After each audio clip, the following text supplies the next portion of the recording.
Halo semuanya, perkenalkan nama aku Putri Indraswari Carintia dengan NIM C1401221052. Nah, pada kesempatan kali ini saya akan memberikan video tutor mengenai penggunaan aplikasi WinFit dalam memformulasikan pakan. Nah, di sini yang pertama kita akan buka dulu aplikasi WinFit-nya. Oke, aplikasinya seperti ini, WinFit 2.8 kita buka. Yes. Nah, di sini terdapat beberapa opsi yang ditawarkan oleh aplikasi WinFit ini. Nah, di sini kita akan menggunakan new formula with blank fit store. Karena kita akan menggunakan atau membuat formula baru dengan fit store yang baru juga gitu. Kita buka, kita ke bagian fit store-nya. Nah, di sini sudah tertera fit store yang akan kita gunakan nanti. Di sini sebelumnya kita udah menentukan gitu ya, ingredients dan nutrisi apa yang akan kita gunakan dan akan kita masukkan ke dalam aplikasi ini gitu. Nah, di sini yang pertama, cara untuk menambahkannya adalah kita tinggal klik kanan, terus add ingredients, atau kita juga bisa menggunakan yang plus warna hijau ini kayak gitu. Nah, kemudian di sini kita tambahkan, di sini aku mau pakai PMM. Oke. Kemudian kita lakukan hal yang sama, add ingredients, sini SBM. Kemudian tepung terigu.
Setelah kita memasukkan ingredients yang akan kita gunakan, kita bisa menambahkan nutrien-nutrien dari setiap ingredients ini.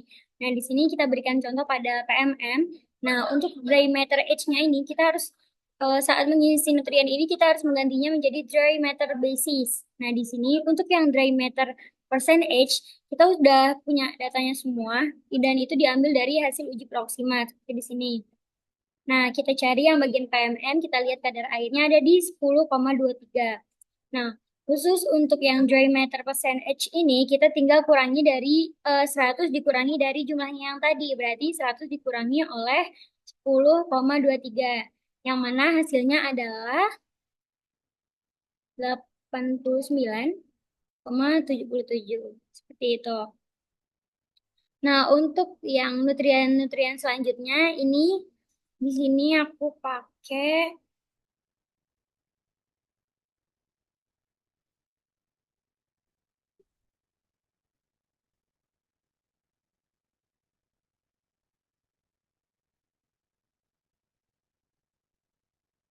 ini aku pakai fiber.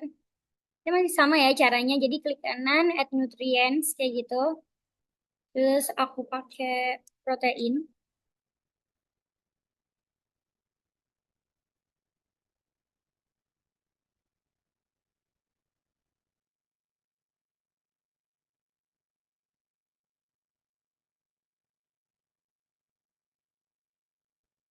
Oke, setelah kita memasukkan semua nutrien yang ada di sini, kita masukin juga nih eh, value-value dari setiap nutriennya. Di sini kan kita tadi udah masukin yang dry matter percentage. Kemudian kita lihat lagi dari fiber, protein, lipid, S, dan GA-nya yang ada di sini juga. Nah, kayak fiber, kita lihat fibernya ada di 3,25. 3,25. Protein, protein ada di 46,19. Lipid Lipidnya ada di 3,74.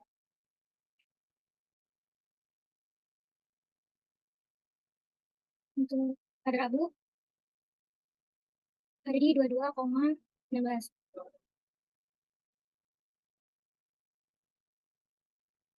GI-nya ada di 36,83. Nah, setelah kita memasukkan value di sini, kita bisa mengisi price per unit wage ini. Nah, sebelum mengisi itu kita ganti jadi as feed basis. Di sini kita lihat harga dari PMM ini berapa gitu. Ini sudah ada juga datanya. Kita lihat dulu. PMM ada di 15.000. Oke, kita tambahkan 15.000. Oke, setelah kita menambahkan price-nya, kita bisa ganti lagi jadi dry matter basis dan sininya akan berubah. Nah, itu kita lakukan pada semua ingredients yang kita pakai gitu. Jadi setelah semuanya kita masukin untuk ingredients serta nutrients-nya, kita bisa melakukan checklist pada bagian kotak yang sebelah kiri. Jadi kita checklist semuanya. Nah, setelah kita checklist, kita bisa memformulasikan pakan yang akan kita buat dengan memencet pada OK Go Batch. Nah, di sini kita sudah ada pada bagian ini. Nah, di bagian inilah kita akan memformulasikan pakan yang akan kita buat kayak gitu. Nah, setelah di sini kan kita pakai linear formulation. Jangan lupa kita pencet formular linear formulationnya, kemudian kita tambahkan apa-apa saja yang telah kita gunakan kan, yang tadi di depan seperti PM, MSBM segala macam. Nah, untuk itu kita harus menambahkan nih, kita harus menentukan dulu kadar dari nutrien yang kita pengen dari pakan kita itu seperti apa, sebesar apa gitu. Nah, di sini aku akan pakai fibernya di angka 6, sebesar 6 di maksimalnya. Kemudian proteinnya 28 hingga 30. Kemudian lipidnya kita pakai dari 6 hingga 7. Kemudian untuk S-nya kita pakai 11. Oke, di sini kita udah tambahkan. Nah, di bagian analisis ini yang akan dilakukan oleh komputernya secara otomatis. Di sini analisis yang akan muncul setelah kita menambahkan semua bagian kiri. Nah, untuk itu kita bisa nih mulai menambahkan di bagian kiri untuk minimal, maksimal, dan bakal terlihat kita pakainya itu nanti berapa, sesuai atau tidak kayak gitu. Di sini untuk bagian dari PMC hingga fish oil ini kita tambahkan terlebih dahulu karena penggunaan mereka itu sangat kecil dibandingkan dengan yang lainnya. Nah, di sini untuk PMC aku pakai 1, ini juga 1. Kemudian untuk CPO, di sini saya menggunakan 0,5. Kemudian mineral mix-nya ada di 0,15. Ini juga 0,15. Untuk vitamin mix-nya ada di 0,15 juga. Untuk fish oil-nya ada di 0,5. Nah, setelah kita mengisi bagian ini, kita juga bisa mengisi bagian atas ini. Untuk kita sesuaikan. Kita bisa formulate dulu nih. Nah, masih jelek kan datanya. Jadi, kita bisa isi nih semuanya dari atas. Yang aku isi berdasarkan apa yang udah aku cari ya. 3, 3, 10, 15, 20, 20, 20, 28, 10, 10, 32,5, dan 27. Nah, di sini kita udah mengisi semuanya di bagian minimal dan maksimal, dan kemudian di sini udah terlihat kita menggunakannya berapa persen. Di sini kayak PMM itu ada di 0,5, SDM ada di 3, kemudian tepung terigu ada di 16,5, solar ada di 37, dan selanjutnya. Nah, ini tuh udah sesuai dengan apa yang kita buat di awal tadi. Kayak kita pengen proteinnya itu di antara 28 hingga 30, dan di sini saya mendapatkan 28, dengan lipidnya itu ada di 6,21, yaitu tidak lebih dari 7, dan S-nya itu ada di 11 tepat. Nah, dengan di sini tuh back size itu ukuran per karungnya itu berapa gitu ya, itu ada di 50 kilo. Kemudian formula kosnya ada 9 ribuan, kemudian kosnya ada di 400. Nah, ini data formulasi yang telah saya dapatkan. Sekian, terima kasih. Wassalamualaikum warahmatullahi wabarakatuh.